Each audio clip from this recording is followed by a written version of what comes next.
again. As I mentioned, I'm Bob Zykowitz, and my guest is Michael Ritt. But before we start, Michael, I'd like to indicate that today is a call-in show. If you have a question for Michael, please turn down your volume on your TV. The number to call, 923-4639. Michael will be more than happy to answer your question. And now, good morning, Michael. Good morning, good morning. Glad to be here. A little wet outside. Glad to have you. You've got some updates for us, I understand. I do. Starting this Sunday, the 4th of October, and this is only for Sunday, Woodland Skies for dinner will start opening at 4 o'clock, not 4:30, 4 p.m. 4 o'clock. And that's just to help with, because it seems, Sundays are very busy at Woodland Skies, so we think a half an hour earlier will help to alleviate some of that early rush for dinner. Well, that's a good idea. Yeah. We're just trying, it's just another one of the steps that we're doing just to, we hear the residents. We do. We honor, we hear the comment cards, we hear, about the wait. So we're working all aspects to see if we can alleviate some of those waits. I want to say something. Please. And that is that sometimes when I'm sitting around a table, I hear the comment, oh, they don't read these cards. I make a comment and nobody ever does anything about it. That's false, isn't it? Absolutely. We go over them. Not only do we go over them at the Resident Dining Council Committee, but each subcommittee meets with the managers of that venue and also vets the card. They go through the cards with the chefs and the managers for that venue. So they're gone over numerous times. The managers read them every day when they get them back. Good, bad, indifferent. And then they're also gone over in the subcommittees, in the large resident dining committee. We put them together on a spreadsheet. The managers see this. So to say that, oh, they don't read it, it's a falsehood. We read them and go over them. We go over them numerous times. By chance, excuse me, did you receive a comment and reference starting at 4 o'clock, or is this something that I wouldn't know. I give all the credit to Corey and the management team and Chef Mark over there at Woodland Skies. I think, G and Robert and Ada and Robert, all the whole, the culinary team, the management team, they all just looked at, how can we, make this a better operation, smoother. And I think that was one thing they looked at.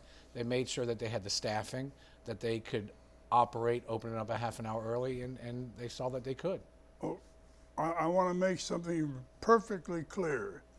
This is for Woodland Skies only. And on Sunday, and the reason why, well, what about the other days? Well, it seems Woodland Skies is the only venue open for dinner, one.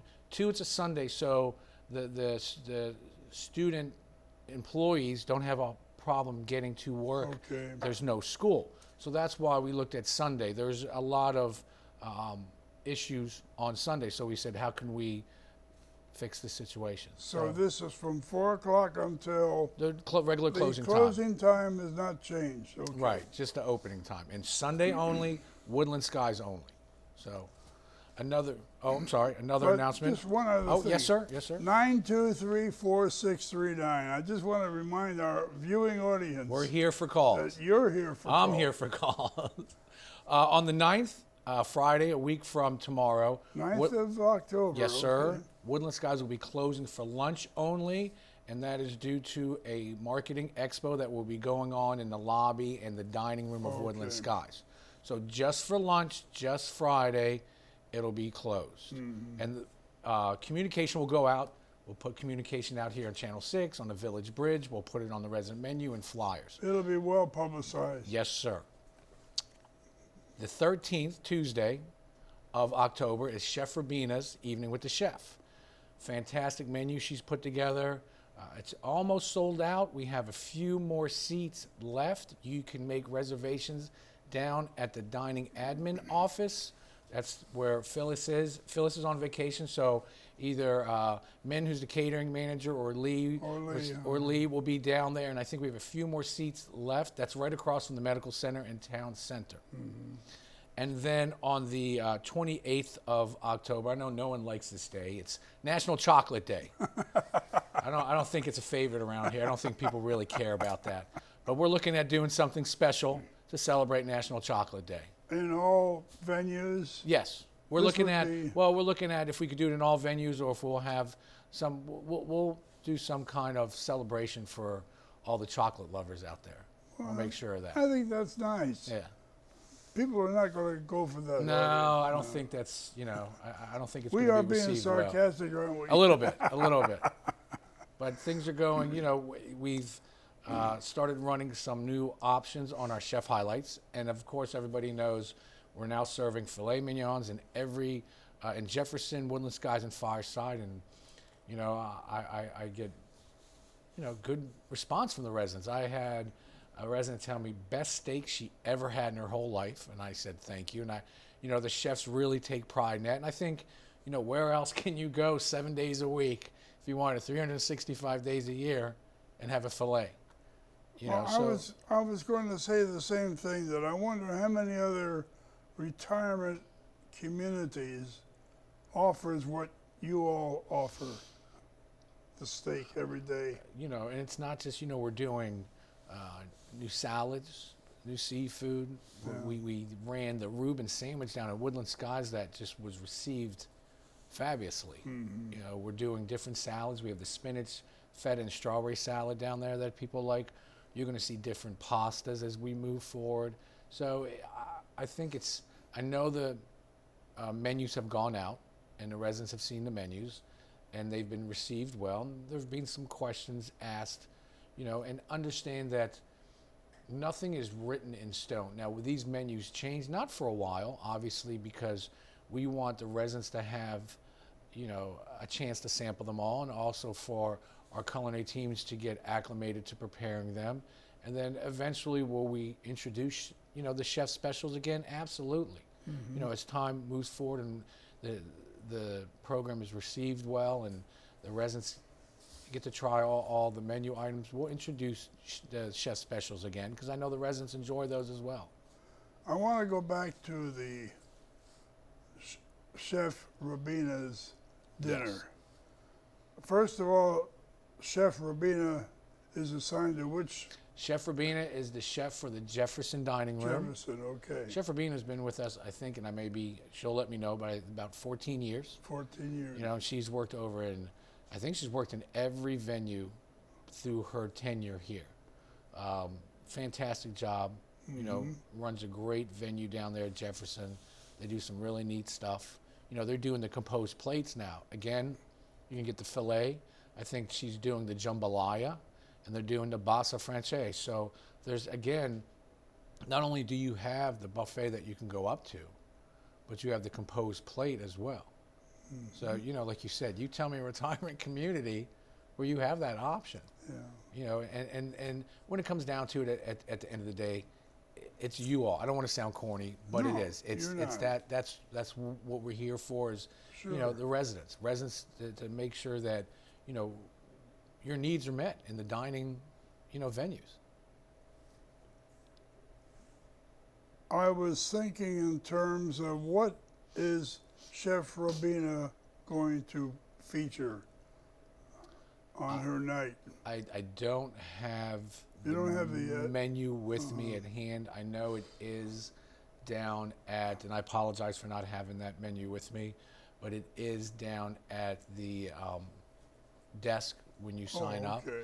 And I think it may be hanging, or you could probably ask for a copy over at Jefferson. Sure, okay.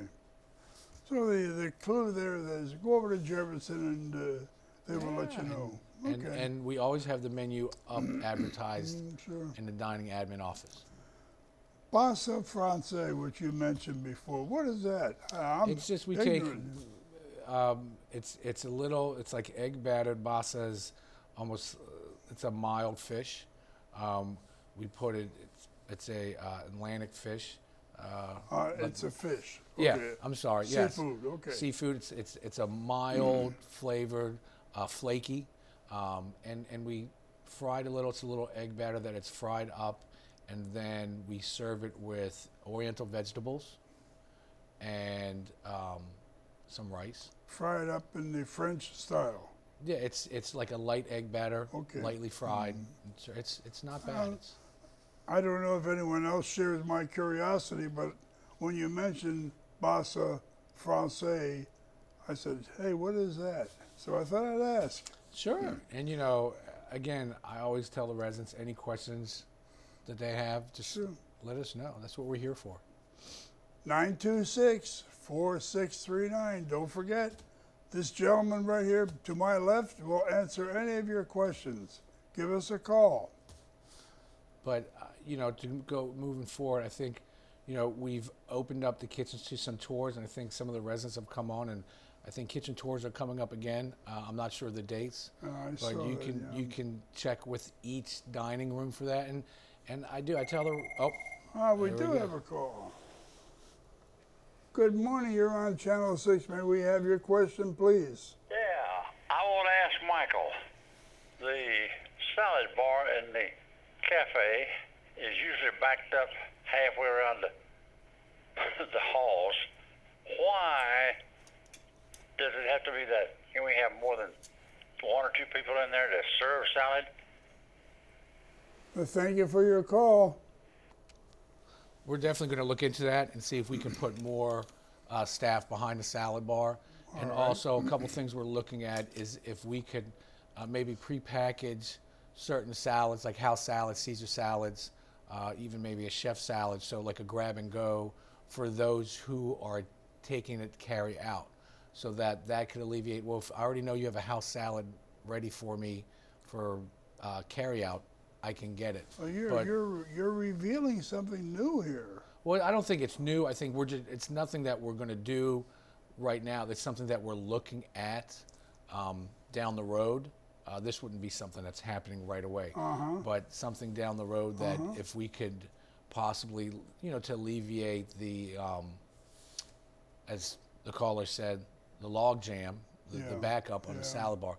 But definitely I can see if we can put more staffing behind there to help alleviate that. That's so you'll look into it? Absolutely. So we'll just tell the caller that will be investigated. Chef Michael Ritz says so. Well, I'll definitely talk to the team over at CB1 Fire, the town center. Any other updates for us today? I think that's we have a new member in our catering department, Jennifer Dunlap, who's going to be our catering coordinator, and she started about 2-3 weeks ago. And we'll send out some communication on that. Jennifer comes with tons of experience.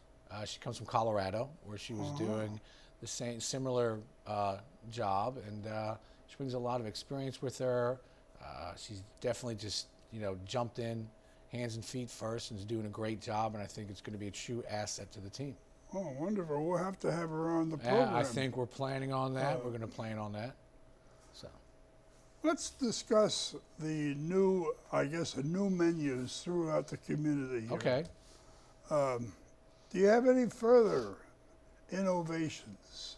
I think number one. Okay. Number two, how are the new menus being accepted by the clientele, based on maybe people stopping you in the hallway and chatting? I would say for the most part, people are pretty excited about it. I think, they're excited to try it. They like what they see. There's a couple questions that people ask, but the one-ups, as we call them, that, we can look into or I can discuss with the resident on a one-on-one basis. But I think, majority, the residents really accepted it well. They like what they see. Granted, do we have some similar items in both venues? Absolutely, because the filet being one of those. Yeah. Could you see if we only offered filet in one and not the other? It would, I don't think it would go over well. And remember, a lot of these menus were generated by the focus groups. You all who joined the focus groups, we listened to you. We wrote down our notes, and a lot of the information from the focus groups was used to put these menus together. So it was definitely put together with the residents' voices. Mm-hmm. Who is in charge of this focus group? Do you know by chance? Well, I think the focus groups happened back in April. I think it was like March, April, that some of our, team members here, and then we had some of our corporate partners involved, and we had these meetings, and, basically we sat down with the residents. I was not involved in the focus groups, and just asked the residents their opinions on the current state of dining service, what they miss, what they like, what they would want, and Is the focus group made up of strictly staff it was or residents. or residents? It was residents, and we had different focus groups for Woodland Skies and for Fireside, and we had different time schedules, and residents who, I guess, dined at those particular venues came to, like, the residents that dined at Woodland Skies would go to that focus group, and the residents from Fireside would go to that focus group, and throughout the course of these focus groups, information was taken down. Just residents' opinion on state of dining, what they want in the future, what they like, what they dislike, and all this was compiled and used to put together these menus. Michael, I I have a rather picayune comment to make. Concerns only me and no one else. Okay. When I am asked about what my choices on the menu, I always say, and I like to have decaf coffee with my dinner. I rarely ever get it served with my dinner. I have Okay. to ask for it. Is there any way that we could pass the word on down to, Sure. please Let me get ask you a question. Where do you usually dine? Woodland Skies? Okay. Now, I am at fault, I know, because you could say, Bob, did you write a card? No, I didn't. No, but it's definitely something that we can just bring up. This is something that we have stand-ups or pre-shifts every day with the staff, and it could be just something that, we ask that you pay close attention to residents who ask, for special requests. Coffee during the meals is a special request. By all means, you should get your coffee at the meal. So maybe if we just reiterate it to the staff at stand-ups, that just make sure you're paying attention to those special requests and that you're following through on them. So it's just something that we can bring Well, up and just address. I know it's very minor, and I'm really somewhat embarrassed to mention It's all right. it. I like coffee with my meal too. So I brought mine with me today. So, getting back to the kitchen, how is the new equipment functioning? I think it's doing great. Beautifully? I think the culinary team is really enjoying it. It's new, so they like that aspect. And I think, these new grills that we bought are infrared. And basically, your normal grill, when you put something on, you can see the flames down below. Yeah. Well, these grills have a plate that goes over that and then the grill itself. So the flames superheat that plate to about 750 degrees. Oh, really? And then you put your steak on. So it helps, there's no flare-ups, because if you cook in the backyard or whatever, flare-ups will char your meat, it'll put burn spots on it. So there's no possibility for flare-ups. It's even cooking, because the whole plate is heated. Great. And then it's a nice sear on the steak. I've heard really nothing but comments about the fillets, and I think really, besides the talent of our culinary team, I think this new grill is really helping with that. It's a quick sear. So, the hotter the temperature, when you sear that steak, it sears it so it captures the juices inside the steak. It's not a dry heat where the juices are dripping out. So That's great. and then our fryers, one thing about our fries, and this is also a good business decision I think we made, like cars. Cars 20 years ago got so many gas mileage per, now they get a lot more miles per gallon. So our fryers, our old fryers, use 240,000 BTU, which is a measurement of gas, when they were used. Same fryer, two fryers that we got in, going to produce the same amount of energy, same amount of heat to produce the food, only use 140,000 BTU. What a savings. So we're saving on gas. So it's not just, our part of being managers is to be good stewards of the money, which is your money that we spend. So if we looked at all the equipment, most of the equipment that we purchased was energy saving. So in the long run, not only are you going to get better food, it's going to cook it better. We're going to save money. We're going to save some money. So Once again, 923-4639. Nobody's calling. Bob, I have a question. go ahead. Go ahead. A question from the gallery. Sure. I have a question about the new menu. Okay. It says 1 starch and vegetable. I like 2 vegetables. That's fine. You know, I think if you want 2 vegetables and you want to cancel out the starch, I don't think we'll have a problem. I think that's fine. I think a lot of people want to eat healthy. So I think if, you know, you say, well, I'd rather not have my potato, can I get carrots and broccoli? Absolutely. I got you. And are the kitchens aware of this? Yeah, I think pretty much when the servers put in the orders, you know, you'll see the special instructions up on the screen. Okay. You know, it'll say the 2 sides. Okay. It'll just be 2 vegetables. And more importantly, are the servers aware of this? We're going to be going over and reviewing not just the menus itself. I think we're looking at a day where we can produce all the menu items so that the serving staff, the front of house staff, can actually see. You know, I think a good part of training is not just speaking it and telling you about it, but if I bring you in and say, let me show you our filet, let me show you the new pastas, and you actually see it and taste it, you know, you have a better understanding of, you know, Mr. Zykowitz, let me tell you about this vegetable primavera we had. Mm-hmm. It's crisp vegetables. It's got a nice light white wine sauce in it. You know, so if the serving staff had it, I think they have a better understanding of, you know, the product that they're selling, mm-hmm. you know, or that they're serving. So we're going to look at doing something like that in the future. Sounds good. Yeah. In Jefferson, where did the Blackshirts come from? The Blackshirts are, you're talking about the staff and the Blackshirts.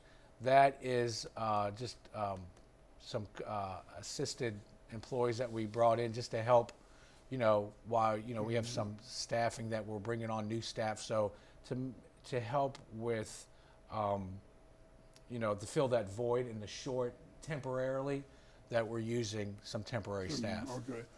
And they're all, just so everybody knows, they're all vetted. They're all have the background in the hospitality industry, so they're not coming in here they've worked in restaurants before. That's their specialty. So they come in just to assist with why we're filling some positions. Michael, I have a comment that I'm going to make to the viewer. Okay. And the comment is that since we've only had one phone call, evidently all of you out there are very happy with the dinners, the breakfast, whatever is being served. And we thank you. We have about 3 minutes, and I'd like to look at one other thing. When you first started the program, you had all these wonderful changes that were coming up. Let's review those for my purposes, as well as for the viewer.